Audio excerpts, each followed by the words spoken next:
Okay, here's something to think about. What if the very definition of a great warrior wasn't just about, their honed skills or their steely resolve?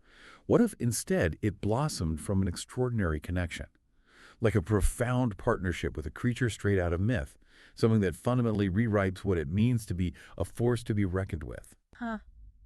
That immediately brings to mind a recent D&D session I was in.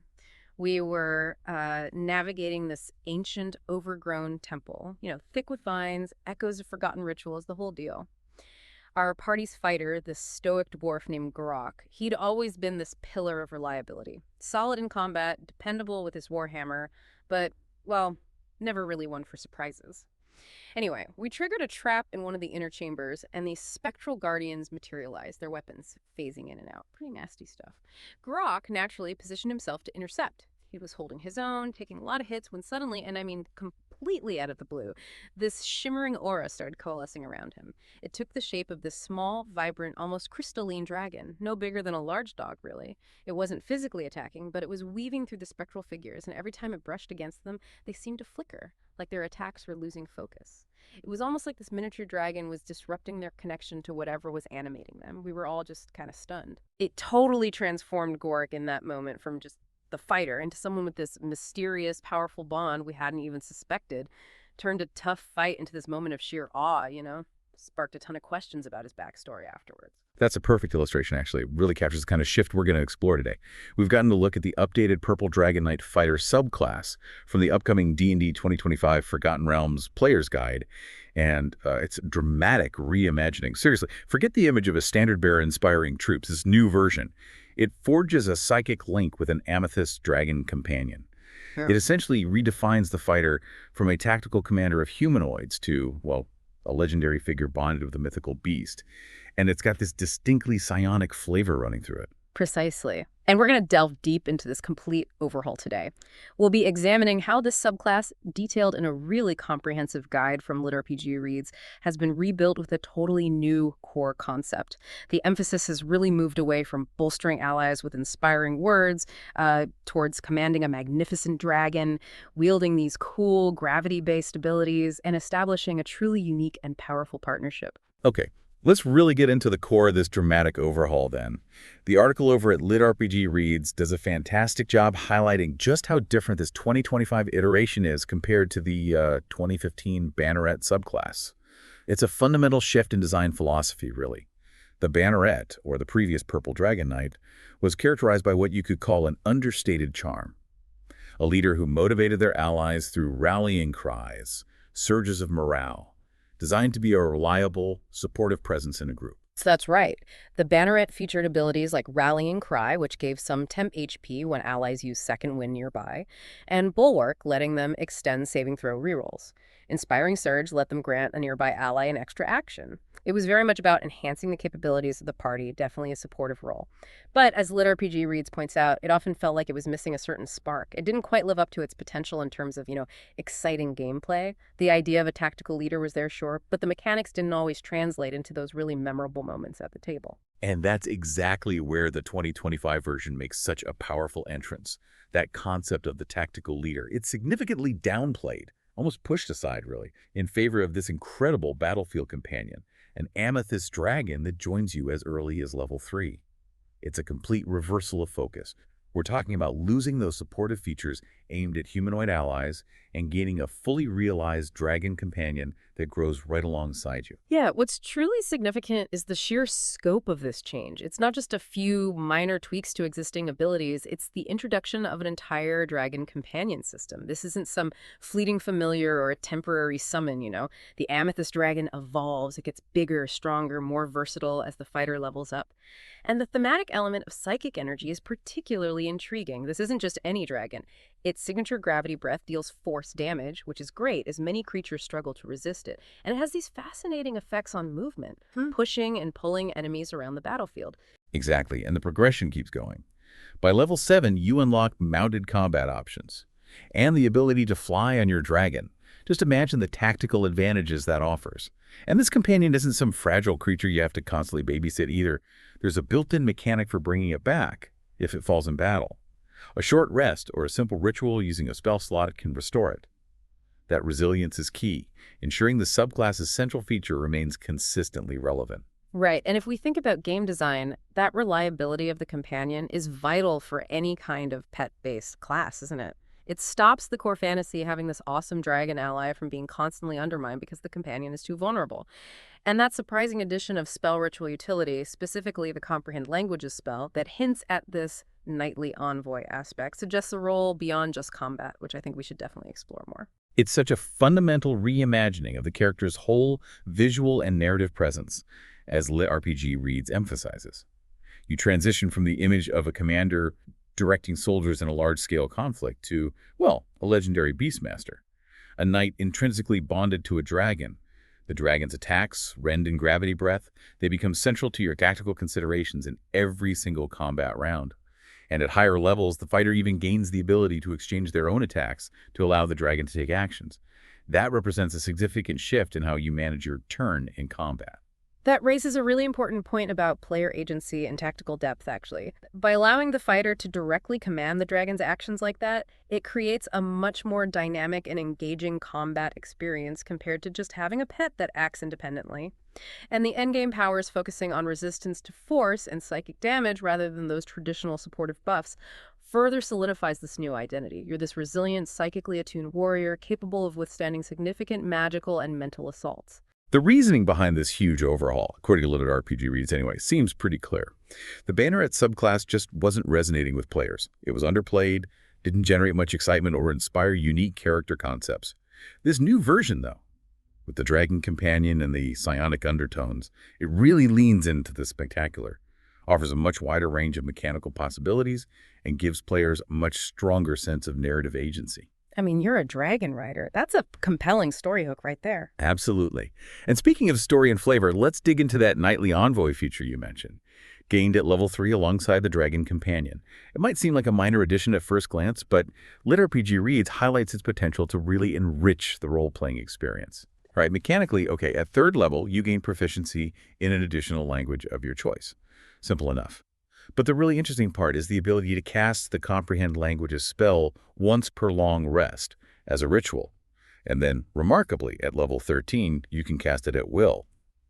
For a fighter, a class traditionally focused squarely on martial combat, this newfound access to linguistic understanding is a surprisingly versatile tool. Yeah, what's compelling about this is how it enhances that whole knightly envoy concept. It positions the fighter not solely as a combatant, but also as an emissary, maybe even a negotiator. They can arrive on the back of a dragon, sure, which is impressive, but they can also engage in meaningful dialogue with those they encounter, understand ancient writings, and potentially forge alliances through clear communication. It adds another layer. LitRPG Reads provides some excellent examples of how this could play out in a campaign. Imagine being able to negotiate the terms of a surrender because you actually understand the nuances of the language being used, or deciphering crucial clues hidden within ancient texts without needing to rely on a spellcasting member of the party. Brokering peace with creatures from other planes by speaking their native tongue. The possibilities for expanding the narrative are pretty substantial. Exactly. Consider the ability to ease tensions during those first encounters with unfamiliar cultures, or maybe uncover secret plots concealed within foreign correspondence. This linguistic ability adds a layer of depth to the fighter, allowing you to contribute to the story in ways that extend far beyond just dealing damage in combat. It's a fantastic tool for dungeon masters to create more intricate scenarios, and for players to engage with the game world on a more, well, intellectual level. Okay, now let's really focus on the centerpiece of this reimagined subclass, the Amethyst Dragon Companion. As LitRPG Reads so accurately describes it, this is the defining feature. It arrives at level 3 as both a formidable ally in battle and a deeply connected extension of the knight's own will. This isn't just some creature that passively follows you around. It acts independently on its own initiative, following your commands, and it's designed to be a consistently reliable presence in encounters. And what's crucial to appreciate is its inherent resilience. At level 3, it already has a pool of hit points that scales with your fighter level, and an armor class that improves as your proficiency bonus increases, so it gets tougher as you do. It has both a ground speed and, later on, a fly speed. And significantly, all of its attacks deal force damage, which, as we mentioned earlier, is a damage type that many creatures have little or no resistance to. That's a big plus. And then there's the gravity breath. LitRPG Reads rightly calls this a standout ability. It's not just about dealing damage, it's a cone of gravitic force that has the potential to push or pull creatures. That grants a level of battlefield control that is really quite unusual for a fighter. This is where the tactical versatility of the subclass truly becomes apparent, I think. For the first time, a primarily martial class gains an effective way to manipulate enemy positioning without needing to rely on spells or specific maneuvers. And importantly, as LitRPG Reads points out, should the dragon fall in combat, it can be brought back with a relatively short recovery period, a short rest, or the expenditure of a fighter spell slot. This ensures its continued presence throughout your adventures. Plus, its resistance to force damage and the ability to make saving throws against area effects. That really enhances its survivability quite considerably. It's meant to stick around. Let's delve a little deeper into those gravity and force-based abilities then. The dragon has two primary methods of attack. Rend, which is a straightforward claw and bite combo, dealing that nice force damage, and then the remarkable gravity breath. At early levels, it manifests as a 15-foot cone. It inflicts force damage and pushes affected creatures 10 feet away. Straightforward push. But what's particularly interesting from a tactical perspective is the flexibility of that breath weapon. LitRPG Reads highlights several clever applications, like pushing enemy spellcasters away from their protected positions, or maybe pulling a wounded ally out of harm's way. You could even force enemies into environmental hazards if you're clever.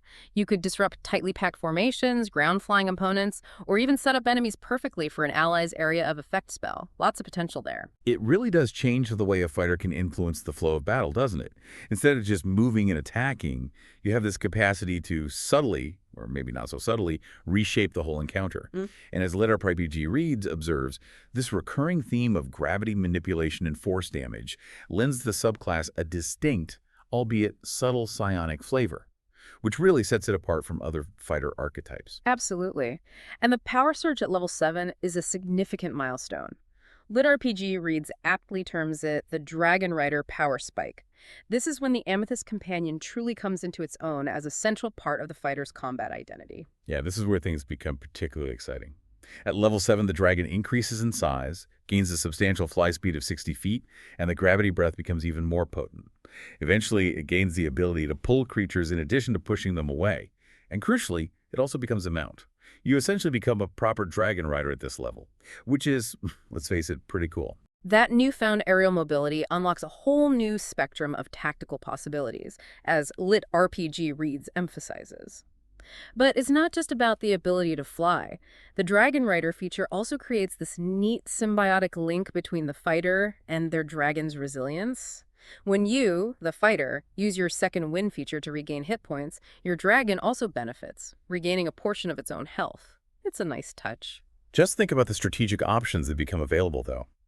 You could evacuate a fallen ally by simply picking them up and flying to safety, execute high-speed flanking maneuvers from completely unexpected angles, or even conduct dive attacks from above. And utilizing that enhanced gravity breath while airborne to reposition enemies on the ground below, it adds an entirely new dimension to how you engage in combat. Precisely. And at level 10, the subclass revisits that leadership aspect, sort of reminiscent of the old banneret with the rallying surge feature. However, this implementation feels much more dynamic and impactful right in the thick of combat. Yeah, instead of just a simple, inspiring shout, when you use your action surge feature, that core fighter ability, you and a number of allies equal to your proficiency bonus can immediately take either a movement action or make a single attack. And on top of that, your dragon companion also gets to take an additional action on that same turn. It's a big burst of activity. What's notable here is the tactical flexibility this provides. LitRPG Reads highlights how this can be used to quickly reposition allies out of a dangerous area, or maybe allow a stealthy rogue to slip into a hidden position, or enable a spellcaster to escape a grapple. Lots of uses.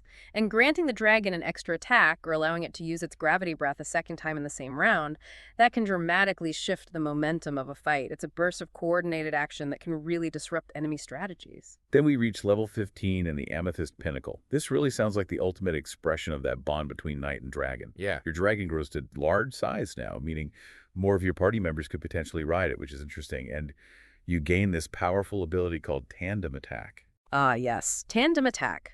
This is where the management of actions in combat becomes particularly interesting. It allows you, the fighter, to forego making any number of your own attacks on your turn. Instead, you let the dragon make an attack or use its gravity breath. So it presents you with different tactical choices each round. You could make your usual 3 attacks, assuming you're high enough level, or you could choose to make 1 attack and let the dragon attack once. Or make no attacks yourself and let the dragon unleash its potent gravity breath twice. It introduces a significant layer of strategic depth, doesn't it? Forcing you to constantly evaluate whether your own attacks or the dragon's actions will have a greater impact on the current situation. And narratively, as LitRPG Reads points out, it truly emphasizes that symbiotic relationship, the two of you fighting as a single, unified force. Finally, at level 18, we have the Enduring Commander capstone ability. Now, while it might not be as visually dramatic as some other high-level features, it provides a significant boost to survivability. It grants you resistance to both force and psychic damage. Which, as LitRPG Reads correctly points out, are incredibly prevalent damage types at higher levels of play. You see them a lot with powerful magical creatures and potent spells. And this resistance stacks with any similar resistances the dragon might possess, making both the fighter and their companion exceptionally resilient against these specific forms of attack. Exactly. While it might not be a flashy, game-changing ability you use every round, it solidifies the Purple Dragon Knight as a truly formidable warrior, capable of withstanding both physical and, importantly, mental assaults. It ensures they can stand toe-to-toe with some of the most dangerous adversaries the game has to offer. So, the final assessment. The LitRPG Reads guide makes a compelling case, I think, arguing that this 2025 Purple Dragon Knight is an incredibly worthwhile subclass to play. It really is all about that unique partnership, the remarkable synergy between the knight and their dragon, and the compelling combination of martial skill with those psionic-infused abilities. Yeah, what's particularly notable is how it takes a subclass that was, let's be honest, often considered underpowered or maybe just a bit bland, and infuses it with such a strong sense of fantasy and mechanical depth. You've got dragon riding, the subtle psionic control over gravity, and even that unexpected linguistic utility. While some might have initial reservations about the shift in lore, maybe lore purists, the new version truly captures the essence of leading through extraordinary acts and forging legendary bonds. It feels powerful. Absolutely. It seems like a fantastic choice for anyone looking for a fighter subclass that offers dynamic power, the undeniable thrill of early dragon riding, and a really flavorful and versatile set of abilities to explore in your campaigns. Indeed. This reimagined Purple Dragon Knight really has the potential to become a real favorite among players who are seeking a unique and powerful martial archetype, something different for the fighter. Definitely. Well, that brings us to the end of our deep dive into the new Purple Dragon Knight for D&D 2025. A massive thank you to LitRPG Reads for their incredibly detailed and insightful guide. It was super helpful. And a special shout out to Paul Bello, fine fellow indeed. Now, we really want to hear from you. What are your initial thoughts on this pretty dramatic overhaul of the Purple Dragon Knight? Does the concept of a psychic dragon knight resonate with you? Is this something you'd want to play? Head down to the comments section wherever you're listening or watching and share your opinions. We're really eager to hear what you think about this exciting evolution of the fighter class.